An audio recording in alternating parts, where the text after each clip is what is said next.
of business processes. And the technology has been the spark that's meant those questions have been asked, and it's leading to some very interesting proof of concepts that are effectively trying to put information flows in a quasi-public space, disintermediate brokers, some of whom are willingly participating because they realise that if they don't participate, then someone else will. And really trying to rethink the way risk purchasers would look at insurance. I think because of the context of and the topic of this this particular talk, I thought one very interesting structure that we've acted on that would be of interest to the room is actually a tokenized mutual structure. So Nexus Mutual has been in business for probably about 3 years now, and in the cryptocurrency space, if you've got funds or risks that's somehow denominated in cryptocurrency, the traditional insurance market won't touch it, particularly cyber type risks. And Nexus Mutual, the CEO is the ex CFO of Munich Re Life UK and Ireland, so he's a qualified actuary and actually understands insurance. And he has effectively created a discretionary mutual decentralized structure where the community funds the risk pool in cryptocurrency. It could be fiat currency, but the principle doesn't matter. And using this new form of technology, blockchain technology, it allows the participants to trade information more seamlessly and make decisions on a decentralized basis using some fairly advanced behavioral economic tricks. So everyone who is a member of the mutual effectively buys into the mutual through cryptocurrency. And in doing so, they exchange that for tokens, which are effectively, if you think of it, in terms of any form of, if you go to a fairground and you get chips that you can go or tokens that you can spend on rides, it's a similar principle. You're exchanging money for the internal currency of this particular mutual structure. And those tokens and the capital sitting behind it effectively fund the capital pool of the mutual. And then participants can do simplistically one of three things. They can use their tokens to buy cover. The cover that the mutual is going to provide initially effectively relates to cyber risks that insureds might want to insure. But the interesting part is that all claims decisions and underwriting decisions are made by the members of the mutual. And in order to make that process work, there is a governance board that whitelists risks and gives advice. But the sort of behavioral economics trick that is used is your tokens need to be posted almost like a bond in order for you to be part of the claims process and the underwriting process. So effectively, people post their tokens to assist with pricing effectively the premium amount that risk will be written at. And if they're good at it, they effectively get a commission, so they get paid some tokens as a reward. If they're bad at it and they start making decisions that are way out of line with other members of the mutual, they get their tokens just taken away and burnt. So they're effectively penalised for bad decision-making that goes against the community. And when there is a claim that comes in, the claim goes through a similar decision-making process where people post their tokens to take part in the claims process. And if they're bad at it and just start vetoing claims against the general consensus, they get their tokens taken away. If they're good at assessing risk, they get effectively rewarded. And so what is different about this structure is because it's all within a digitized platform that has smart contracts that release payments and respond to outcomes that the community makes. And the community has real-time information that's provided about the risks that are on board. And the community is able to follow effectively more experienced underwriters and claims assessors who have a better understanding of the risks. And that is all done in a public forum. You've created a more efficient sort of decentralized structure for mutuals to actually transact and people to decide if they want to take part or share risk. So this is one of those really interesting structures where someone sat down and thought, can we actually take an existing structure and do this a bit differently using the technology and use sort of existing... amazingly, the solvency model is run and works off Solvency 2. So it's designed to be a proper functioning sort of risk bearer and risk coverage with the balances and controls you'd expect. But what would be interesting about this structure is, at the moment it's in its infancy, but we know that a lot of our insurance clients are looking at tokenized models, and a lot of other businesses are looking at tokenized models to improve the flow of information and the availability of information for decision making.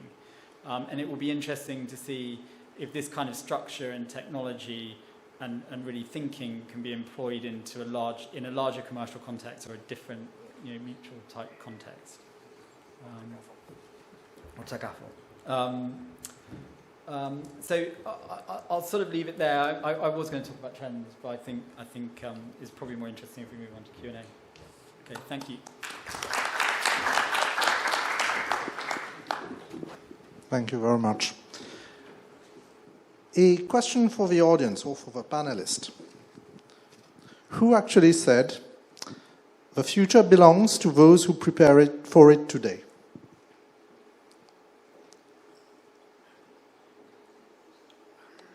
Any suggestions?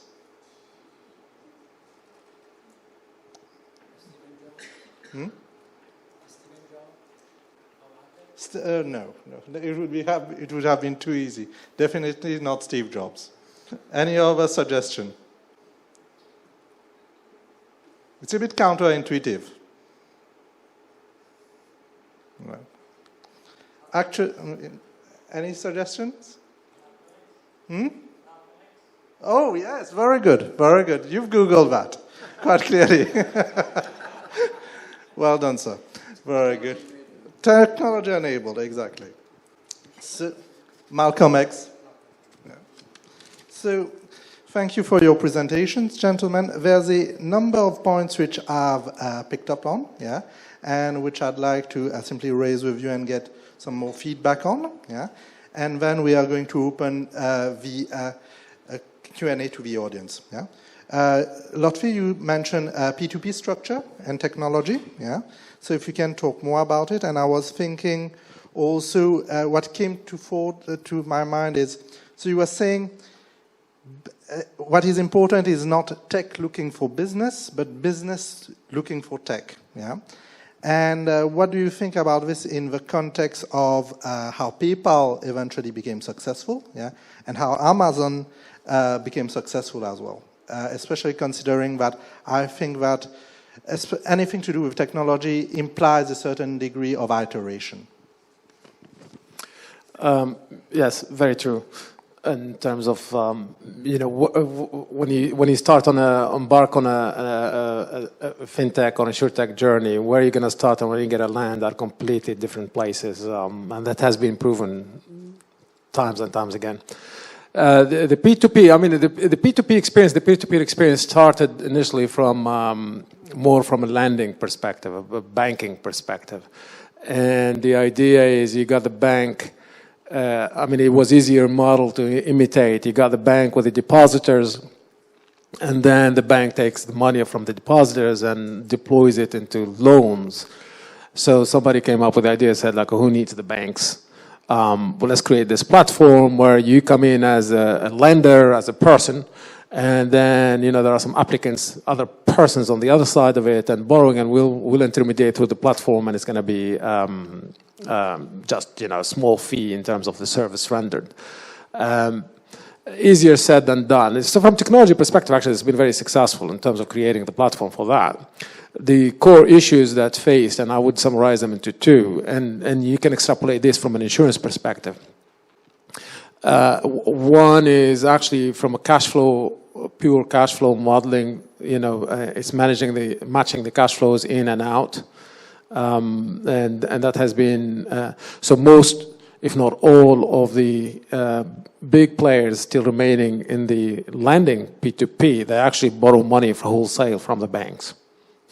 So that, where they started and where they ended is completely different. And then they got really mired into some compliance and conduct issues as of late. The insurance P2P models were more akin to, and Nick probably covered quite a bit of that, is closer to the mutual the kind of business model, where the policyholders are the shareholders, basically.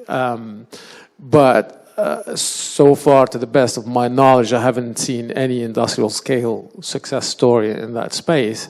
And it's mostly, I think, it's not, again, the tech that's lacking. It's the business, running the business and attracting and getting traction from a consumer perspective. So it remains to be seen. The jury's not out, but from an investor perspective, they fail to see the returns. So the well dried up, and there are no more funding that I can see, at least for the last few years. Last but not least, from a comment perspective, the Amazons of the world. I mean, there is a development worth watching, especially from the insurance perspective. It's the Berkshire Hathaway, the consortium made from three large bank, large insurer, and large tech. And they want to address, this is very peculiar to the US, very particular to the US, and they want to address the whole issue of healthcare in the US. It's going to be more for the employees to start with. Now, everybody's watching the space because one is, these are big boys with big pockets. They can spend. Two, they are leaders in their domains. And three, the healthcare is so broken in the US that I think, the benchmark is very low to start with. So I'm sure they're going to get some traction there. To me, that's probably, it's not lemonade that I'm watching. I'm watching that space and see what happens there. These are very good points. And concerning the US, it's essentially the place where you pay the most for the worst system, factually. Yeah? Nicholas, you wanted to intervene. Is that in insurance or generally? You might very well think that. I could not possibly comment. I assume you meant insurance. Just on the peer-to-peer thing, I think it's interesting because insurance is actually, it's a very simple business model. You post some capital and in return you get some premium and there's some risk transfer. And it's quite a simple model when you distill it to that. But the problem is in the current market, there's so much capital that's available and there's so much competition at distribution level that everyone's margins are very squeezed. And I think if you look at, in the UK anyway, where do people make money from insurance, particularly in retail? It's not from selling insurance products. It's not from investment returns. It's actually from selling add-ons and services. And so I think if you, I'm by no means an expert in mutual structures, but the success and failure, it seems to me, of some mutuals is, can you sort of, it becomes just a question of fundamental economics, really. And at the moment, the market is such that people are operating at sort of quite high loss ratios. They used to supplement those through investment returns. Post-2008, those investment returns have disappeared. And then in retail, they switched to add-ons. But in the commercial space, particularly in the London market, people are still really struggling. A lot of the Lloyd's syndicates are loss making, and it's a tricky market. And I think peer-to-peer insurance is not immune or in any way different from those challenges.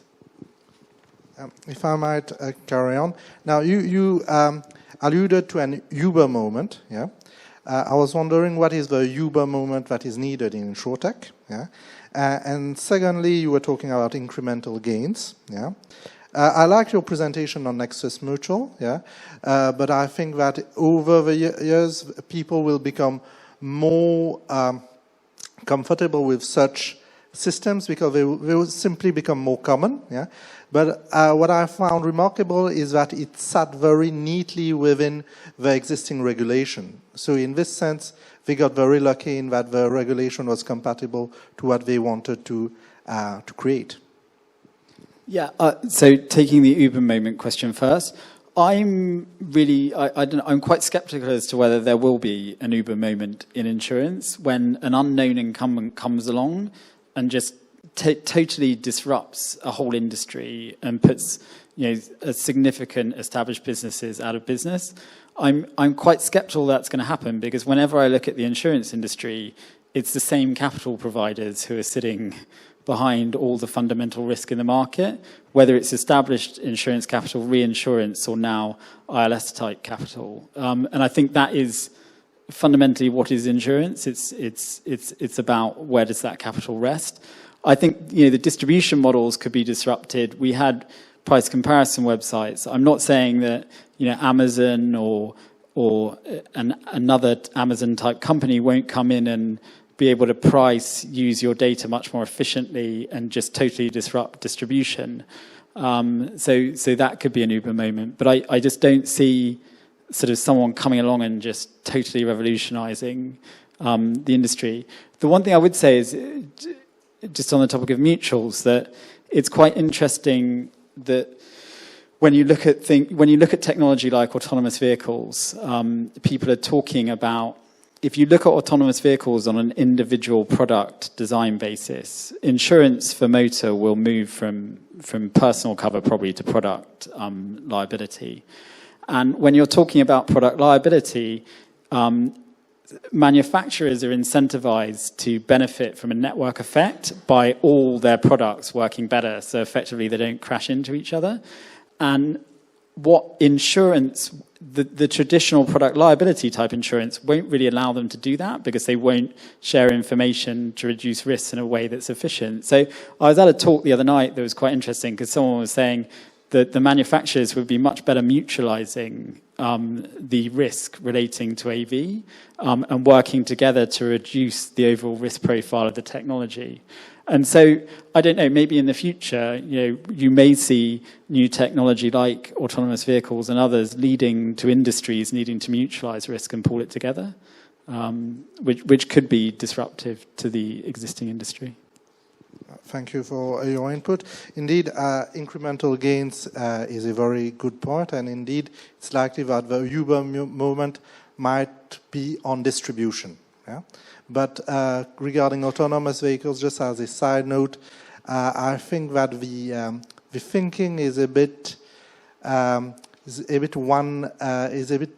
one dimension only, because there's different ways of actually getting autonomous vehicles, and there's actually a couple of low-tech solutions. There's one very interesting system which is called the Reza 2 Blue Line, yeah, and whereby, I mean, in terms of insurance coverage, this is a no-brainer. Yeah? Mm-hmm. Voilà. Now, we're going to open, unless you have got, do you have any comment? I was going to comment on just a couple of things. I mean, interesting points made by Nick here is, I mean, when you think about Takaful, it's actually, in terms of think Insuretech and think mutuals and think Takaful, in a similar space, it's the number one challenge, it's scaling up. I mean, Takaful hasn't scaled up. But there is also some structural issue. The by definition from Takaful, and there is, from an experience perspective, I mean, it's a mutual, i.e., the policyholders share the risk. There is no risk transfer. And the shareholders, dip into the Qard Hasan when and if. But the practice, the experience has been for so many years now, it's actually over-reliance on the Qard Hasan, which de facto, whatever you want to call it, from Sharia compliant, but de facto acted as a capital. And in some markets like UAE or now they're introducing, or they introduced already, haven't kept up. But in terms of, sometimes you have to write off the Qard Hasan because it's never going to be repaid. So, some of the examples like the Nexus Mutual actually does make you rethink a little bit in terms of, from tokenization and deploying technology. Can you get Takaful to actually scale up to the extent where that reliance on Qard Hasan is long gone? I mean, you only need it in a catastrophic events. Something to think about. That's a very good point.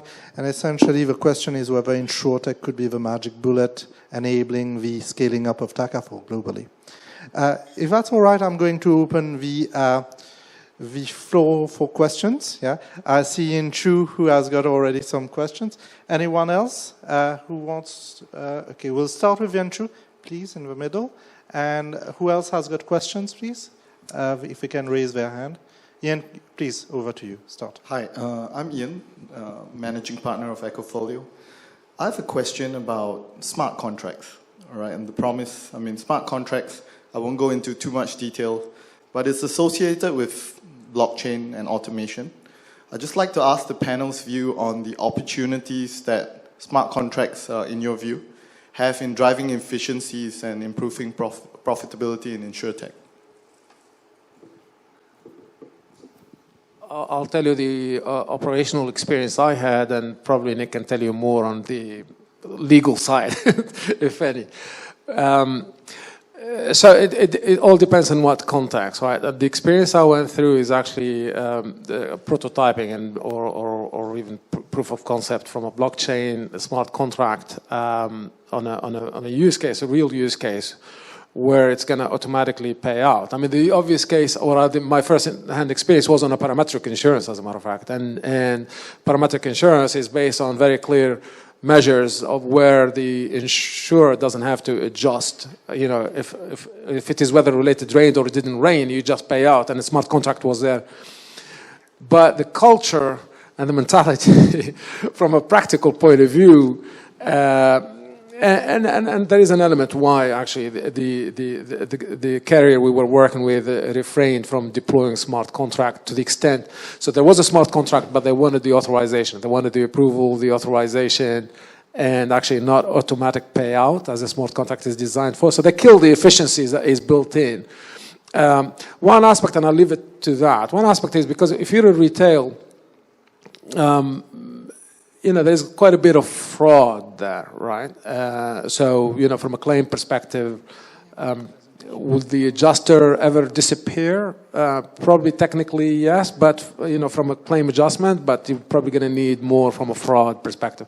So until we find a solution to that, I think smart contract will be used in moderation, in my view. Yes, so the legal perspective. In all seriousness, I think developers and lawyers view smart contracts very differently, and it's quite an important point because I think when developers talk about smart contracts, they're really talking about a bit of code that says if X happens, Y will happen. And obviously, contracts can't be distilled to such a level of simplicity. Contractual outcomes can, but contracts can't. And I think in the insurance market, people are definitely looking at using smart contracts to improve processes and contractual outcomes.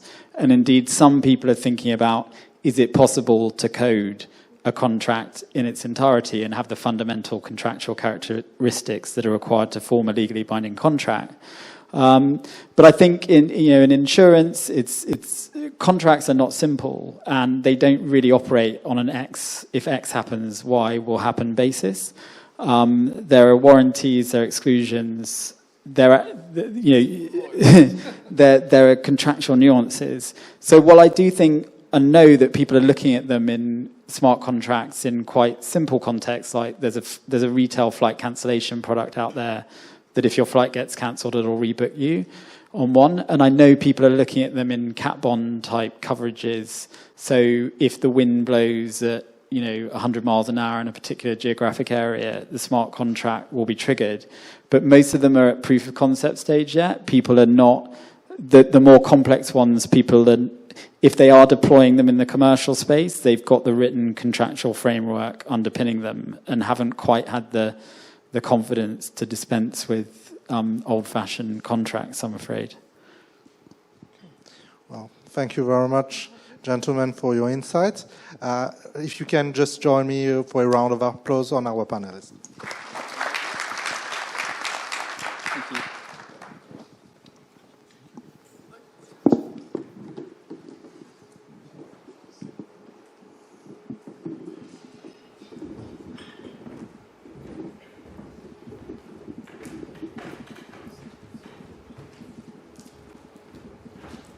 Okay, we can have a quick 25 minutes break and then come back for the last session of the day.